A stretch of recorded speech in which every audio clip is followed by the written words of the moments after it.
सो hey guys, तो कैसे हो? आपसे मैं तो बढ़िया होगा और आगे भी बढ़िया ही रहे। तो गाइस, आज की वीडियो बहुत ज़्यादा इंपॉर्टेंट होने वाली है। अगर आप 2027 में जेई का एग्जाम देने वाले हो या आप अगर ड्रॉपर हो तो ये वीडियो को एंड तक देखना, बिकॉज आपको बहुत ज़्यादा बेनिफिट मिलेगा। लेकिन वीडियो में आगे बढ़ने से पहले इस वीडियो को लाइक और चैनल को सब्सक्राइब कर देना। मेरे चैनल का नाम है जेई। इस चैनल पर मैं जेई से रिलेटेड स्ट्रेटेजी और जेई की स्टडी ब्लॉग्स वगैरह डालता हूँ, और हाँ, दूसरे एग्जाम के भी स्टडी ब्लॉग्स डालता हूँ और उनकी स्ट्रेटेजी भी बताता हूँ, ठीक है। और हाँ, जो भी 2027 में जेई के एग्जाम देने वाले हैं, इस चैनल को जरूर सब्सक्राइब करना, बिकॉज इस चैनल से आपको बहुत ज़्यादा बेनिफिट मिलेगा। मैं बताता हूँ कैसे। क्योंकि मैंने भी जेई का एग्जाम दिया है, मैंने बहुत सारी ऐसी गलतियां की थी जिनकी वजह से मेरा जेई का एग्जाम इतना अच्छा नहीं हो पाया था।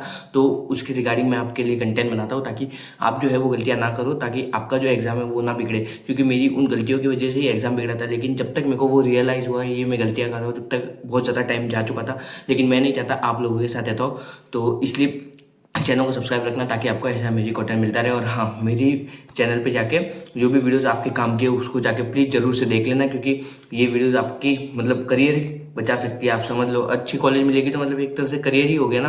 तो मैं सच बता रहा हूँ, आपको बहुत ज़्यादा बेनिफिट मिलेगा। एक बार आप मेरी वीडियो जाके देखना, आपको बहुत ज़्यादा हेल्प मिलेगी, ठीक है। और अगर अच्छी लगे वीडियो तो प्लीज़ एक प्यार सा कमेंट भी कर देना, ताकि मेरे को पता चले कि हाँ, मेरा कंटेंट आपके लिए यूजफुल है, ठीक है। और हाँ, मेरा एक टेलीग्राम चैनल है, उसको जाके आप ज्वाइन कर लेना। लिंक आपको डिस्क्रिप्शन और चैनल के बायो में मिल जाएगी। वहाँ पे मैं आपको गाइडेंस देता हूँ। अगर किसी भी बच्चे को या जेई एस्पिरेंट को मतलब कोई दिक्कत आ रही है, मतलब प्रिपरेशन में कोई भी दिक्कत आ रही है, कुछ समझ नहीं आ रहा है, कोई मतलब डाउट है, स्टडी कैसे करनी है वगैरह वगैरह, A to Z आपकी कोई भी प्रॉब्लम है, तो आप मुझसे मेरे टेलीग्राम चैनल पे जाके मेरे को मैसेज करके पूछ सकते हैं। मैं आपकी पूरी अच्छे से हेल्प करूँगा और अच्छे से मतलब आपको अच्छे से गाइड करूँगा, ताकि आपकी जो वो प्रॉब्लम है ना, वो मतलब उसका सॉल्यूशन हो जाए, ठीक है।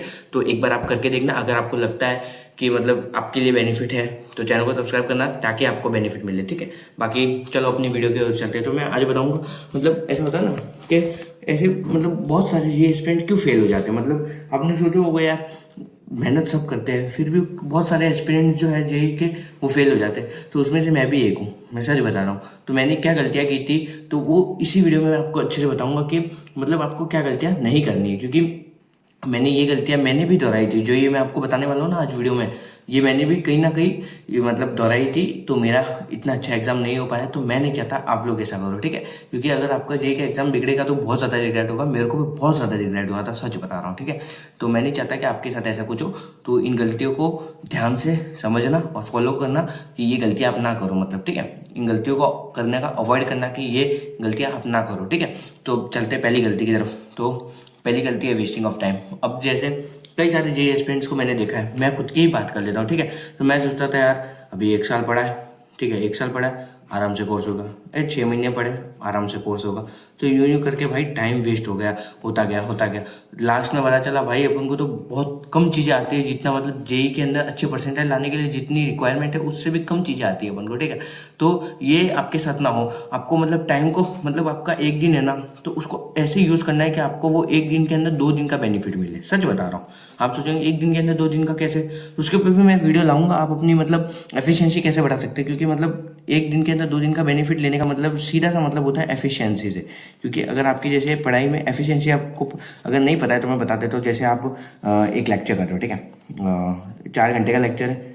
अगर आप उसको एकदम फिक्स 4 घंटे में कंप्लीट कर देते हो, मैं मानता हूँ, चलो अगर आप बीच में कोई ब्रेक ले रहे हो तो वो 15 मिनट का अगर समझो ले रहे हो तो कोई दिक्कत नहीं है, क्योंकि ब्रेक थोड़ा सा थकान की वजह से लेना पड़ता है, चलो वो नहीं।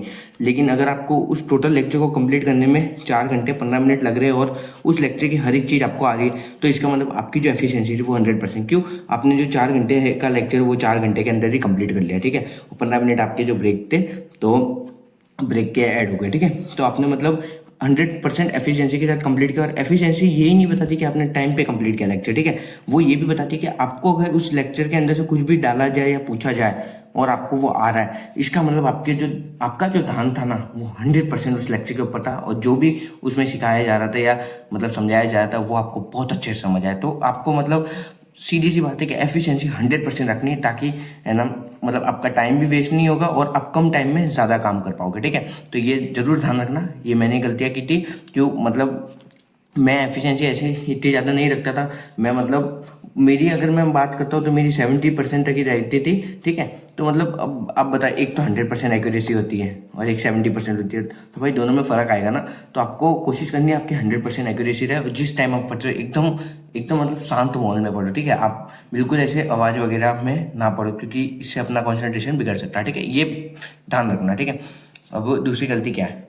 दूसरी गलती ये है कि मतलब मैंने बहुत सारे जेई एस्पिरेंट्स को भी देखा है और मैं खुद की बात भी कर रहा हूँ कि जो मतलब जैसे मैंने क्या किया था, जैसे कोचिंग मैं एलएन में था, ठीक है, तो एलएन के मॉड्यूल को मैंने बीच में जैसे स्टार्टिंग में तो मतलब 11 के अंदर तो चलो मैंने ठीक ठाक हाफ 11 तक तो मैंने सही से एलएन के मॉड्यूल भी सॉल्व करा था।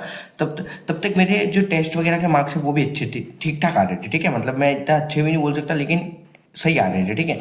बट जैसे ही फिर मेरे को दिमाग में मैंने बहुत सारे मतलब देखा लोगों को, यार वो तो रेफरेंस बुक सॉल्व कर रहे हैं। जैसे आप मान लो समझो, मैं बता नहीं रहा हूँ कि कोई बुक गलत है, लेकिन जैसे मान लो एच सी वर्मा है, ठीक है, एच सी वर्मा हो गई, फिजिक्स गैलेक्सी वगैरह ऐसे, मतलब तो मैं इनको सॉल्व करने लगा और भाई इनको सॉल्व करने से मेरे को लगा भाई मैं कर लूँगा खतरनाक वाले मार्क्स इंप्रूव, ठीक है। और मैंने उसके बाद जो टेस्ट दिया ना उनमें मेरे जो पहले मार्क्स आए थे ना उनसे भी कम मार्क्स आए। उसका रीज़न क्या था? क्यों?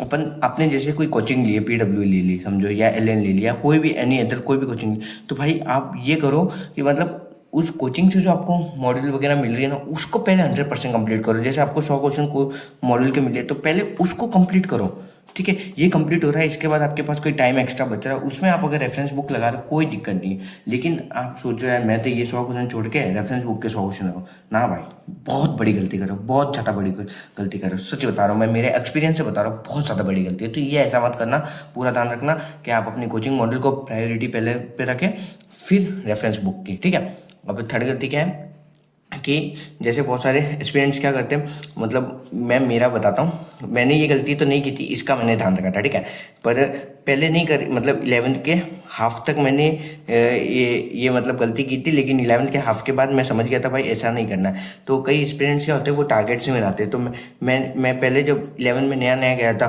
तो मतलब मेरे को ऐसा कुछ पता नहीं था, तो मैं रैंडमली कुछ भी पढ़ लेता था, जैसे 6 मंथ्स तक, ठीक है। लेकिन उसके बाद मेरे को पता चला कि अपन को हर दिन टारगेट बनाने चाहिए ताकि अपन को पता चले, जैसे अपन ने 10 टारगेट बनाए, ठीक है, तो अपन को पता चलेगा उसमें से अपन ने पूरे दिन खत्म होने के बाद जैसे अपन रात को सो रहे तो उससे पहले अपन ने टारगेट लिस्ट देखी, तो जैसे अपन ने 8 कंप्लीट, तो अपन को लगेगा कि भाई अपन ने 8 कंप्लीट, लेकिन आपने कोई टारगेट ही नहीं बनाया, आपने रेंडमली कुछ पढ़ा, तो क्या पता आप 1 या 2 या 3 मैक्सिमम इतने ही कर पाओ, ठीक है, 1 2 3, तो भाई 3 अच्छे हैं या 8 अच्छे, भाई आप खुद ही बता दो। क्योंकि टारगेट लिस्ट रहती है ना, तो आप सोचते हैं यार इस पे टिक लगाना, इस पे टिक लगाना, इस पे टिक लगाना है, सब पे टिक होगा तो अच्छा लगेगा, ठीक है।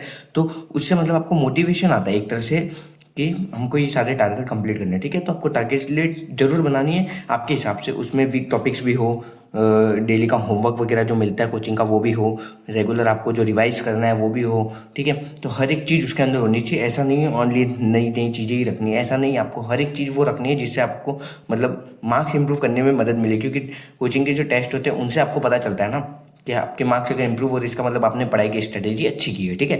तो ध्यान रखना आपको रेगुलर टारगेट्स बनाने हैं रेगुलर बेसिस पे, ठीक है।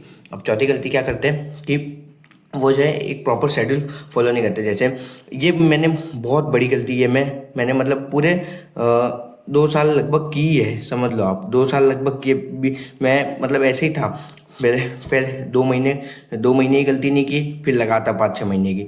तो मतलब ये क्या, इसका मैं आपको मतलब बताता हूँ। मतलब जैसे आपने शेड्यूल बनाया 6 बजे मेरे को उठना है, ठीक है, 6 बजे मेरे को वेकअप, ठीक है, वेकअप, तो भाई आप इसको शेड्यूल में बनाओ, मतलब एक प्रॉपर शेड्यूल बनाओ। मैंने उसके ऊपर वीडियो बना रखी है, बहुत बेस्ट शेड्यूल आपको बताया है, जो मैं आपको रिकमेंड इसलिए कर रहा हूँ क्योंकि मेरे को पता है उस शेड्यूल को अगर आप फॉलो कर लेते हो ना, मैं आपको हकीकत बता रहा हूँ, आपकी अगर अच्छी परसेंटाइल नहीं आए ना तो मेरे को इस वीडियो के नीचे कमेंट कर देना, सच बता रहा हूँ। अगर आपने उस शेड्यूल को फॉलो कर लिया तो मैंने वीडियोज़ डाल रखी है पहले, ठीक है, तो उसको जाके जरूर देखना, ठीक है।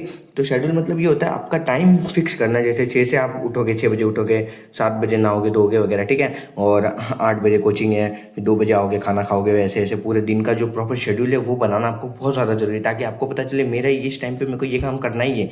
वरना आप जैसे अगर शेड्यूल नहीं होगा, कभी भी कुछ भी लेके बैठते हो तो आपको मतलब कभी फ़ोन लेके बैठ जाओगे, कभी टाइम पास कर लोगे, कभी ये कर लोगे वो कर लोगे, तो मतलब ऐसे टाइम बिगड़ेगा आपका, ठीक है। लेकिन शेड्यूल प्रॉपर शेड्यूल होगा ना आपके पास तो टाइम आपका नहीं बिगड़ेगा, ठीक है। तो ध्यान रखना इस बात का। अब एक और गलती, लास्ट जो गलती है ना, वो ये करते हैं कि क्वेश्चंस कोई भी सॉल्व नहीं करता। मैंने बहुत सारे एक्सपीरियंस को देखा, मतलब ओनली नोट्स पढ़ते हैं। जैसे आप कोचिंग में अगर जा रहे हो तो ओनली नोट्स पढ़ लिए, बस नोट्स जो उधर पढ़ाते बस वही पढ़ते हो, ठीक है, या नोट्स के क्वेश्चन होते हैं वो थोड़े से सॉल्व कर लिए तो कर लिए, बाकी बाकी कोई क्वेश्चन जो आपको होमवर्क मिलता है वो तो आप करते ही नहीं हो। भाई ये मैं करना, जब 11th आधी हो गई थी उसके बाद से ही मैंने करना छोड़ दिया था। मैंने आपको नहीं बताया था, मैं रेफरेंस बुक लेके करने बैठ गया था, तो उसकी वजह से ये छूट गया था कोचिंग का।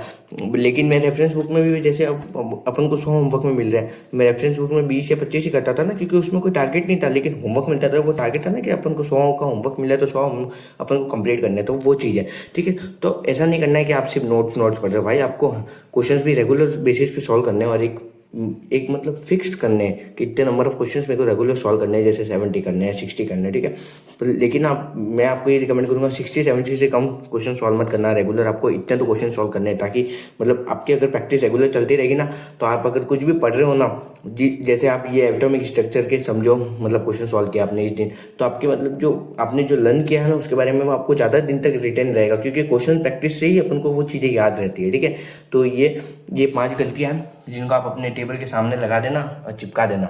ठीक है, ताकि आपको ये याद रहे कि भाई भैया ने ये बात बताई थी और अपन को ये गलतियां नहीं करनी है। ठीक है, बाकी मैंने आपको बोल ही दिया, चैनल को सब्सक्राइब कर देना, और बाकी मिलते थे इस नेक्स्ट वीडियो में। Thank you.